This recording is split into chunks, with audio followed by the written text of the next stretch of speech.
without further ado, I would love to introduce our panelists. Did you have a question, Ashley, or are you just like excited? Oh, those were spirit fingers. I can't. Okay, so I guess I'll introduce first Shanna Powell. I love, and I'm very excited to have Shanna here. Shanna maybe has been to almost everyone, if not all of our festivals, almost everyone. Everyone. Right. Oh, you did. Okay. But then you came back. But then you came back, so it's okay. Shanna, like I said, has been a staple of the Rome Fest crew, always a super positive person to have around, a ton of fun to go riding with. And she is a local to the Asheville Brevard area and an owner of Endless Bike Company and Endless Mountain Bike Skills. And Shanna, like, it has been so wonderful getting to know you over the years, and I'm just really excited to have you with us here tonight, kind of representing for Brevard. You're just the epitome of everything we love about that area and why we go play bikes there. So thanks for coming, being on the panel. Thank you. Yeah. Next we have Rebecca Rush, or as we call her, Reverend Rush. Rebecca is a professional adventure athlete. She's the owner of Rush Ventures and a founder of the Be Good Foundation. This list could go on and on and on, but just know that we are in the presence of greatness and one of the kindest and most wonderful friends that we have. So Rebecca, thank you for being here. And lastly, we have Jen Zuner and Ann Keller, most recently known for their role with the Patagonia film Life of Pi. If you have not seen that yet, please go check it out. It is 11 minutes long, it's one of the best 11 minutes of your life. Jen and Ann are community leaders here in Fruita, Colorado. They're veterans of the mountain bike industry, and they are the owners of Hot Tomato Pizza in Fruita, Colorado. So welcome, Jen and Ann. Awesome. Oh, I'm so excited to have you guys here. Oh, well, if you watch, I don't know if we should tell people. I think they need to watch The Life of Pi. If you're wondering what Jen and Ann are not quite as old as they look. So you might just have to watch The Life of Pi and figure that out. So I guess what we'll do is we'll start with a question for the whole group that I'd love to just have you guys kind of take your spin on it, answer it individually, however you see fit. But we're just curious, from your perspective, what have you guys been seeing happening kind of right now over the last few months in the mountain bike community that's gotten you really fired up? And I guess let's go ahead and start with Rebecca. I'm just gonna put you on the spot, Rebecca. Go for it. Okay, so I think what has me really fired up, everybody keeps talking about how much they miss their friends and, you know, they miss riding together, which of course I do, but I have been so incredibly impressed with how connected our community has stayed. And like, I haven't talked to you guys more. I mean, I've talked to you more in the last 6 weeks than I have all year last year. And so I'm kind of a bit of a loner. I live in Idaho. I do a lot of long rides by myself, and I'm totally fine with that. And I love group events, but as you said, Ash, I'm not a hugger. I don't always reach out and connect with people, but I've been so incredibly impressed with how we have all found each other. And this is such a perfect example of, yeah, we're not riding together, but like, look at all the comments and all the people who are just like, oh my gosh. And so I've been really impressed with how our bike community has, and especially women, the women in my life have really connected. And I've been impressed with how we've been like dealt a pile of shit and done really well with it. And I feel closer to a lot of really important people in my life than I ever have in a really long time. And I want to try to maintain that. Once we're able to be out and about again, I want to make a point of maintaining that connectivity with people that are really important in my life, including you. Jen, do you and Ann want to tackle this, and then we'll have Shanna, and then I'll segue into my next question with Shanna. Yeah, I think something that we've been super pumped about, and Rebecca, like, we couldn't agree more. We're finding ourselves, you know, calling our friends more often that we should just call on a regular basis, and there's no excuse to not take this going forward. But in terms of biking specifically, something we've been really pumped about is we've been trying on purpose to avoid some of the really busy trailheads. And that's really forced us to do these exploratory rides in our backyard of these just remote roads or trails that we never really spend that much time on because we're just too busy riding Horse Thief Bench over and over and over, which is an amazing trail. But it's been really fun to just open up the map and say, this is our backyard and we should know more of it, and we should actually make a point to get out there kind of off the beaten path and see what's out there. It's kind of a hashtag, who knew it was our backyard. Yeah. Because we're so used to going to just like the normal things. Right. And now we're like, oh, let's go over here and let's go over there. And it's been really awesome. And so we've been doing a lot of just like solo bigger rides, or just Jen and I, or with a very small, safe group of friends. And it's just really, it's been super enjoyable to see what else is out there where we live, because we live in a pretty amazing place. We have to agree. Oh yeah. Welcome, welcome I know. new neighbors. And all of our friends keep moving here, and so it just gets even. It's actually horrible here. Nobody should move here. Stay away from the Grand Valley in Colorado. Yeah, it's horrible. Don't come here. Nothing to see here. All right, Shanna, knock yourself out. What's going on in your world? Well, I see so many beautiful ladies' faces going on in here that I know. I'm like, hey girls, hey. Kayla's got a like dragon suit, and I think she's got a unicorn ears, and I'm like, oh, hold on, it's so cute. I was just like scrolling through everybody. Like, it's the most contact that I've had with anyone in 2 months. DuPont's been closed since I think the first weekend in March. They closed Pisgah April 13th. They didn't close Pisgah, they closed a lot of our trails. I'm doing lots of yard work. But so I'm stoked to see you all. It's like Carly's in there and Misty, little Florida, we got a little Colorado. Oh, it's really nice to see you all. Ashley, my neighbor Ashley, many hands here now.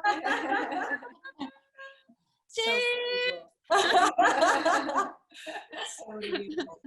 So it's like I'm stoked to be here. I'm like getting to see you all, and Camilla is in Asheville, and like all these ladies that I look forward to meeting you. Jen Weeks, I'm pretty sure I met you at Rome Fest. She lives in Asheville. I met her in Brevard at Rome Fest.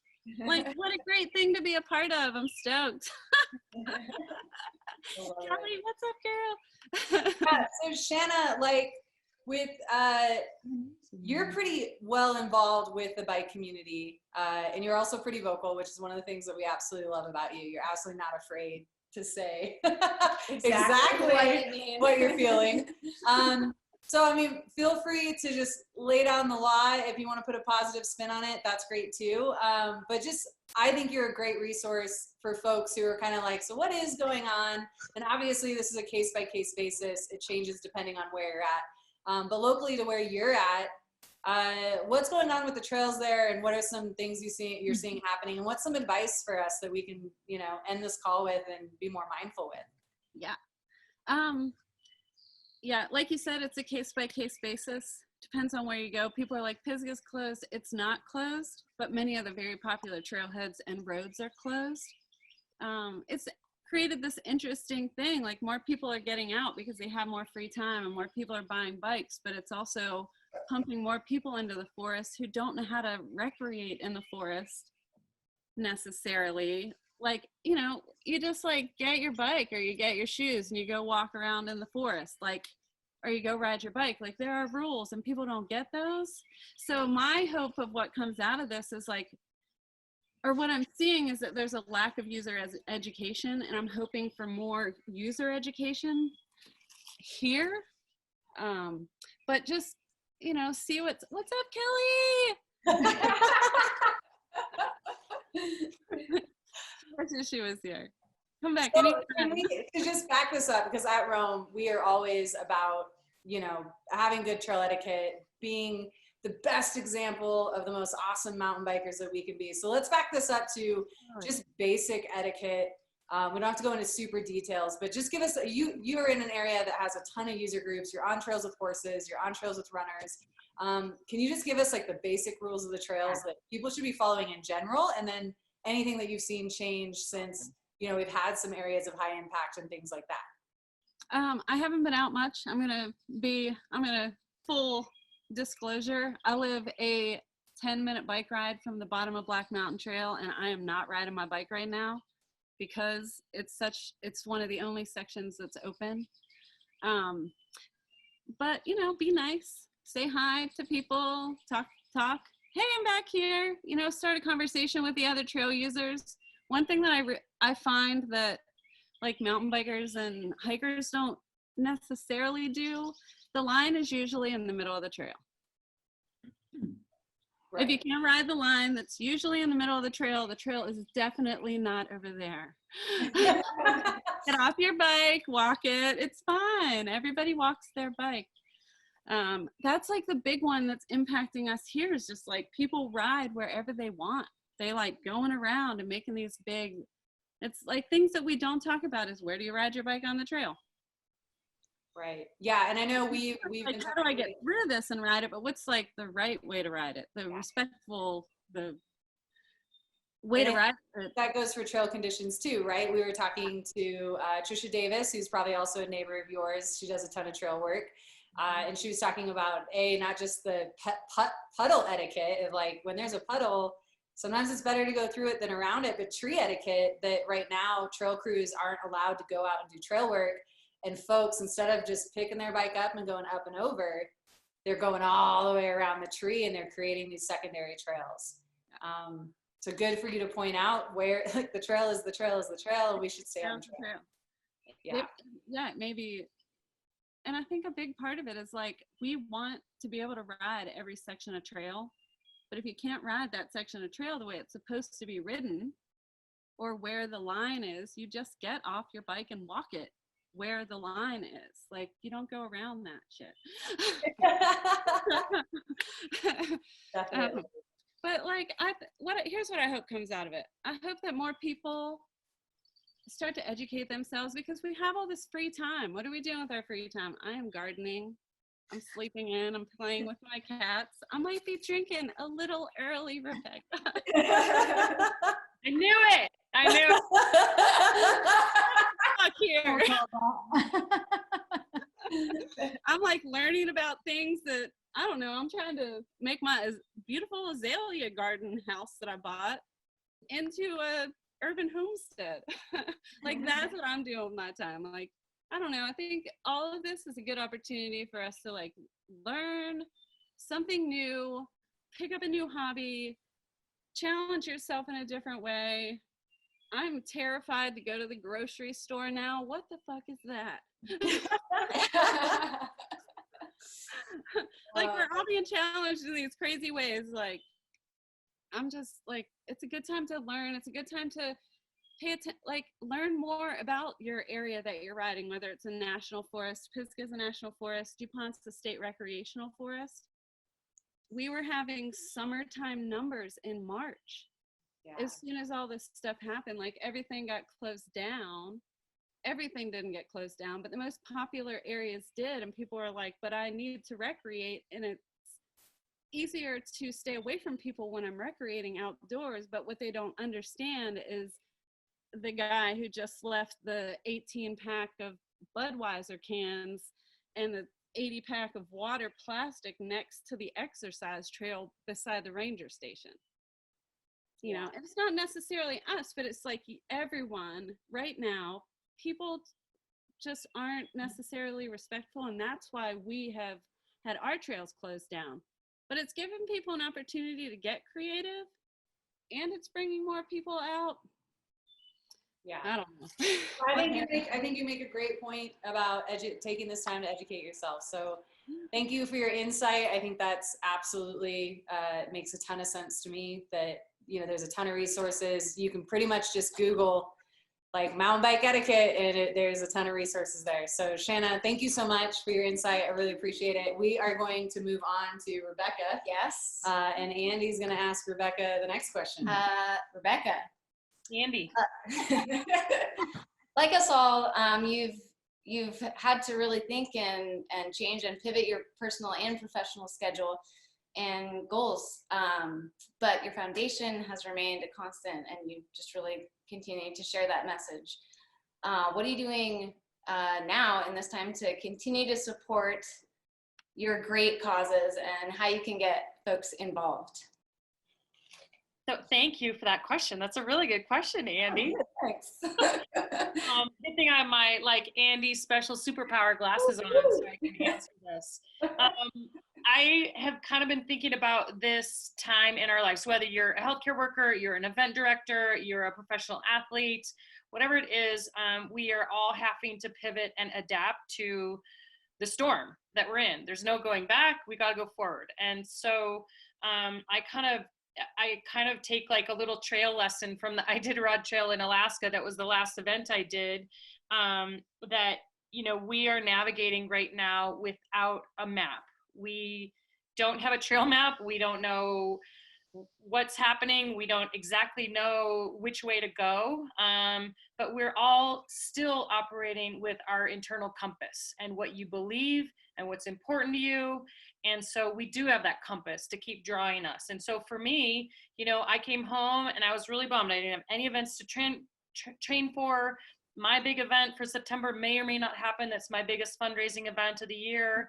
I've got speaking engagements canceled, all sorts of stuff. And so what I decided to do, I went through this roller coaster of the stages of grief, denial, being pissed, thinking, oh, this isn't really happening. And now I'm okay, we're in it. What am I going to do about it? And I've tried to have a more proactive attitude, even though it's still really hard. And so I just recently launched something that checks all the boxes for me, where I can still achieve my mission statement and my moral compass, my business compass, my personal compass, but with a different tactic. And so I just launched this thing called Rebecca's Giddy Up Challenge.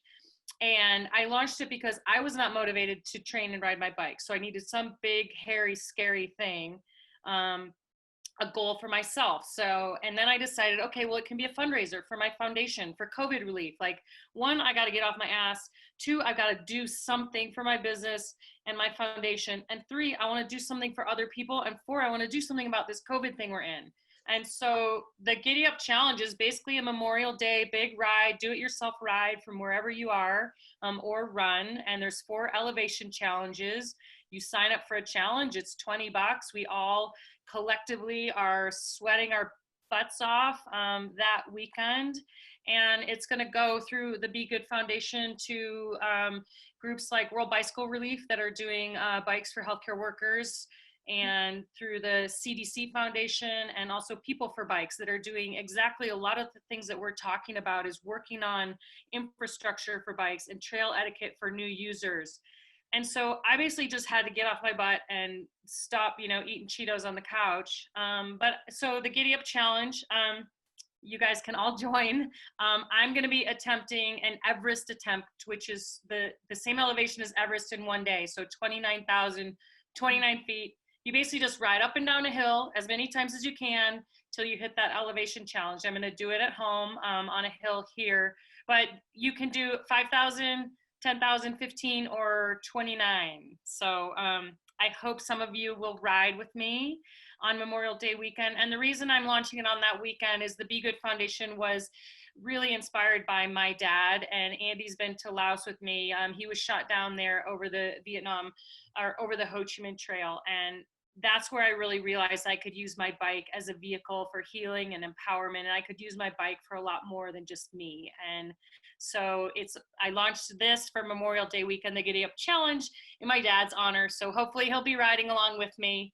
And hopefully you guys will too. So you can Giddy Up Challenge, RebeccaRush.com. You can find it anywhere, or I'll put the, someone put it, the website in the notes. You guys are great.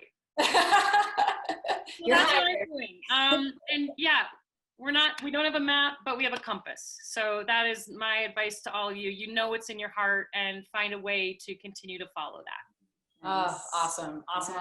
And you guys, again, we are going to be answering, we're going to take a few minutes to answer questions at the end of this. So Rebecca just opened the top of the can of worms on all the things she's involved with and the amazing things she's up to. So feel free to be asking questions. We might get to a few of them, in the next couple of minutes, but Rebecca's going to try to get to as many of those as she can during the dance party. So thank you, Rebecca. We are going to be doing the Giddy Up Challenge. We're pretty stoked.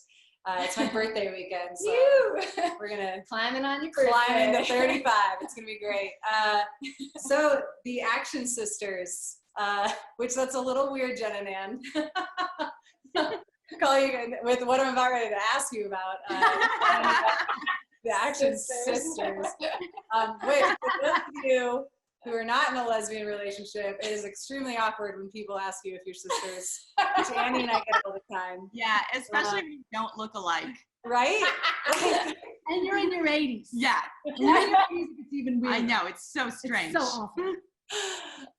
But in all seriousness, Andy and I were on a panel the other night, and someone asked us, like, what's the next thing that you guys are working on? And for us, the answer was, we want to make this space more inclusive for everybody, including, the LGBTQT, WTF community. And you guys are kind of have been in that community and out, so to speak, in that community, and most recently out in a very big way. As a lesbian couple. So in the past, 20, 30 plus years that you've been in the industry, what have you seen change, and what are you excited about being a part of changing for the future? You mean the 186 years that we've been in the industry? Jesus, Ash, get it right. You got That's really good for 100 years. It's collective. In all seriousness, I think, when Patagonia approached us about doing Life of Pi, Jen's fixing my fur animal just to coat. look good. It took a little bit of reframing kind of our mental process in terms of how we thought about how we were out in the world, because I think that we went into it thinking that it wasn't really that big of a deal that we were gay women that owned a business, we're in the bike industry, and what we kind of had to bring our minds around is that it is actually a big deal. And right now, as the industry is paying so much needed attention to diversity and inclusion, representation is such a big part of that, right? And so it's a big deal to be like, yeah, I'm gay, I'm in the industry, and the more that other gay people can see folks that look like them and act like them and are in relationships like them in these spheres that they might want to get into, like that is a driver of some of the inclusion, that helps bring people to our industry. And so it did take a little bit of kind of thinking about our processes and thinking about, really wrapping our heads around the fact that like we couldn't just be like, oh, no big deal, this is who we are, and actually realizing that it was quite important to tell that part of the story. Yeah, I think too, like, back in the day, because we are so old and so far in this industry for so many we years. came out in 1925. There were a lot of women in the early years of mountain biking that weren't out, and that was like a big deal for those of us who were out to really like embrace that and feel that it was okay. And I think when we did, the restaurant and being in a very small community, we definitely didn't push it in anyone's faces. But when the Patagonia movie came out, we realized at that point how important our voice was in this. Mm-hmm. And, we're seeing it now. I mean, we live in a community of 150,000 people, and there are definitely, and we see it every day within the restaurant or out on trails, there's more and more of us coming out into this thing and feeling safe and feeling excited and feeling inspired and confident in all of those things. And for me, it's been a really wonderful thing because, again, as a little kid and as a teenager racing BMX in New Jersey, that wasn't the thing. Mm-hmm. We talk about that in depth in the movie, and it's just like, you're really scared. And I think we are able to be this somewhat of a foundation for people to say, wow, it's okay. Mm-hmm. And to have other people that come into the restaurant, younger men and women, that say how their parents have accepted them because they've gotten to know us as business owners. Like, that's a pretty cool thing. Mm-hmm. So I think it has the opportunity to just continue to move forward in this and let people be okay with who they are. Absolutely. It's a pretty exciting time to be in the outdoor industry right now, and I know it's just the small steps forward, but at least some steps are being taken, and it's really pretty wonderful to see. And it's not just companies like Patagonia, it's other companies, other prominent brands that are getting on board with like this Rome? idea that like Rome, like you guys, what you're doing is so yeah, kudos to the small steps that we are taking to make our sport just look much more interesting. Awesome. Absolutely. And so I have one more follow-up question, because you guys just nailed that. And while I'm asking this follow-up question, now is the time. If folks do have a question for any of our panelists, we're going to spend about the next 10 or so minutes answering a few of those. But in the meantime, just a last follow-up for you, Jen and Ann. Patagonia ambassador that you guys are also ambassadors with, so you're co-ambassador, so to speak, Brooklyn Bell, was featured in a Patagonia film that just dropped this last week. It hit very heavily on diversity and her experience as a Black woman in the outdoors, specifically in the bike and ski realm. And I guess my question to you, and not to say in any way, shape, or form that you're answering for Brooklyn or the Black community, but in your experience as gay women and other people approaching you and being curious, like, if I'm curious, what do I do? If I want to know more about you, like, do I just ask you? What's the etiquette? What's okay? What's not okay? In terms of like asking us about being gay in the bike industry? Yeah, just kind of like all of that. Like, I know that part of that inclusivity is feeling free to ask questions, right? And asking questions appropriately. Yeah. So for your guys and your experience, and I'm gonna go ahead and put it out on the limb that, you know, this might hold true for other folks who don't fit like the square mold. Right. You know, what's a good way to go about, you know, answering those questions and our curiosity and having those conversations about diversity that are really important to have? Yeah. I think for us personally, it's always been important to be approachable to people's stumbles. I think I love the term like giving each other graciousness. And I think that if we shut out well-meaning people because they might not say the right thing, we run the risk of creating bigger walls. And so I just really try to keep the perspective that not everyone might approach me correctly or might ask the wrong thing, but as long as there is good intention coming from it, as long as it's not intentionally disrespectful or hurtful, you know, knowing someone's intention behind it, like we try to kind of brush off the stumbles and be open to talking to people, even if their approach is a little bit awkward. So that's my personal thing. I can't obviously extend that to everybody else in the gay community by any means, or any other community that the outdoor industry is currently working on inclusivity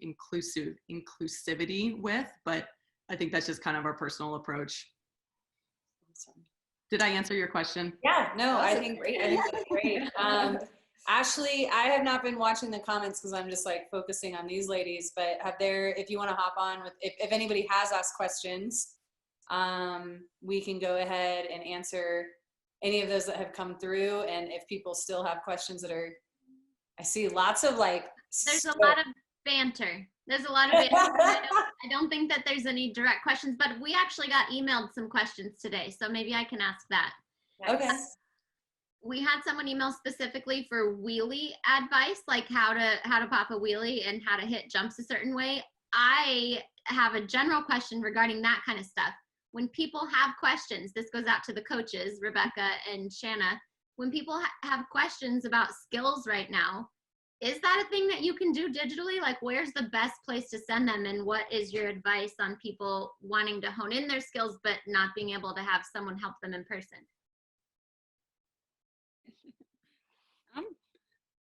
I'm down to do some online skills instruction. Yeah. Okay. endlessbikegirl@mountainbikeskills.com. You can email me, or you can send me a message at endlessbikegirl on Instagram. But I'm happy to do like something like this, or send me a video and I'll analyze it and send it back. I don't know. So you do think that's feasible then? You do think that it's possible to get a little bit creative right now? Absolutely. I can definitely teach you to do a wheelie from my yard. Yeah. As long as you have a space that's safe that you can work from, I can, but I might have to send you a waiver. That's the kind of stuff I was wondering about. You know, obviously there's a lot to consider when you're giving someone advice, but you can't be there to help them. Right. Cool. I'm definitely, I'm willing to talk about it. Okay. What about Rebecca? She's probably got some good advice. Yeah, go for it. Well, I okay, here, like, spoiler alert, I can't do a wheelie. I need to learn. Yeah, you can. You do it all the time, you just don't know it. Right, so I don't properly know how to do a wheelie. So I might send you a video and get in my backyard and see what we can do. Totally. But yeah, I do agree. There's online resources for everything, and the beauty of us being in a pandemic in a digital in now is that we have access to each other in this way through lots of cameras and phones and things. I love it. Nice. Actually, I see some questions coming in. Yep. One of them actually is really amazing from Christina. Do you have a suggestion of where to meet other lesbian mountain bikers?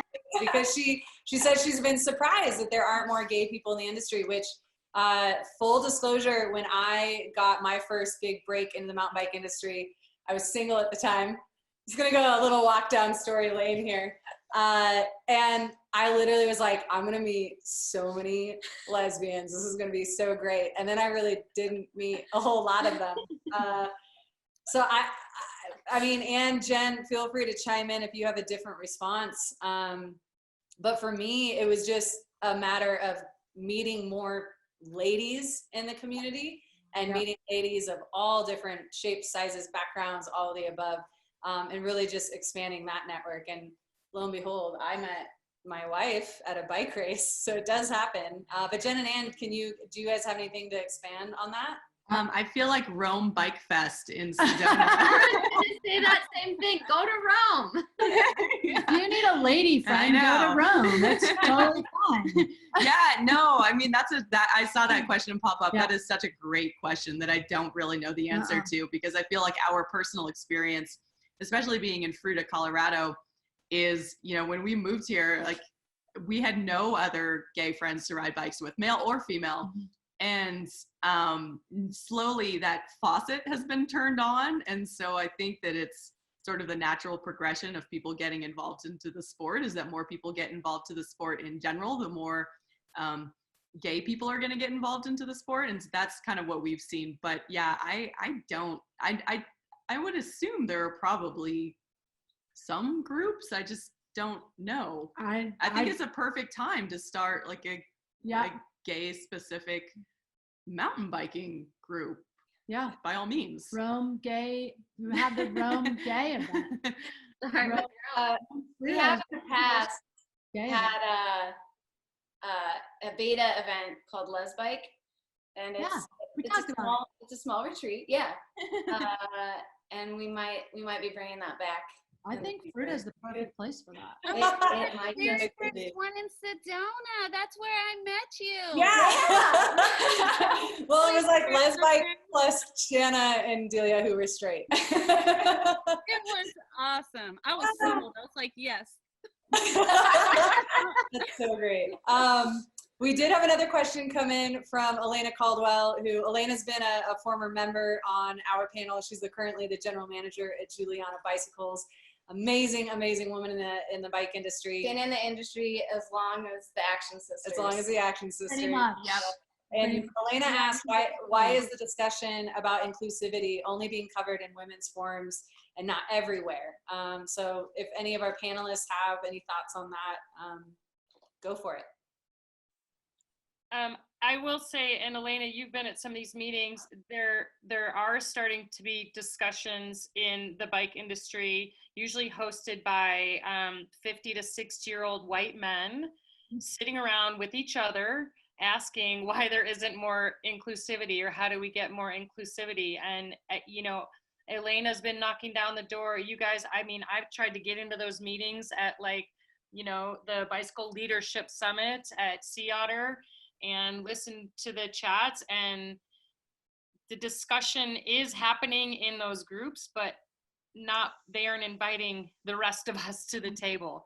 Or they'll invite one woman and basically say, how do we crack the, you know, inclusivity issue, instead of, it's like they want to check it off a list, you know, of like, oh, check, we put a woman in an ad. Great, we did that. Okay, bring on the inclusivity. So the discussion is happening with a bunch of white men sitting around. And I love white men, they're great. But you can't have an inclusivity discussion without including everyone. It's just kind of obvious. And as much as I feel like we've been beating down the door, Rome and Elena and Sarah from STRAM is here. We have to just be louder, because I think partially women, me included, we're like, oh, you know, okay, maybe that's how it should be, or we don't speak up loudly enough or lean in enough. And so now is the time for us to maybe get a little bit more loud and a little bit more aggressive, and not hold back and be apologetic. Can I say something on that too? I firmly believe that if that's something that you see as a problem, do something in your community. Like, I think expecting someone else to solve the problem for you is not going to get very far. So if you're vocal and you're proactive, that's wonderful, but take it up yourself. Start small, and you never know where it will go. I think that's what I did with Shredly, and not to say that like that was the solution, but I didn't like the bike shorts that were out there, so we made some of our own, and people don't like what we make. So I recommend they make something that they want. Like, do it, go for it, because if it's just in your community, then you will affect other people, and who knows, it could be bigger than that too. Yeah, and I think this discussion kind of follows along in general, and I think all of our panelists can agree with me when we get asked, you know, how do I get in the bike industry? And, you know, you got to show up, you've got to apply. You can't get, you know, people can't hire you if you don't apply. And I'm watching the comments section. There's a lot of chatter about bike mechanics, and I'm looking at this group of panelists. I know Jen and Ann, you guys both were, I believe, managers at a bike shop. Rebecca, you've been having to take care of your own stuff out in the middle of nowhere for years. And Shanna, I have watched you take a wheel apart down to the pawls and put it back together. So if you guys have any quick tidbits the next couple minutes before we wrap up on bike mechanics and some resources for ladies on how they can improve that skill, it'd be great to finish on that note. You just have to try. Yes. You have to, like, all the things that are telling you that you can't, you have to ignore, and you just have to try. Like, you can't limit yourself. I agree with that too. And I think with all the YouTube opportunities we have, we can do anything that we want. You know, you can find the how to do it. And then I think it's just reaching out and getting it done, because it's just following directions. It's like baking, right? Because that's what we're all supposed to do. Bake some stuff. Follow those instructions and you got it. And if it's already broken, like, you can't make it worse.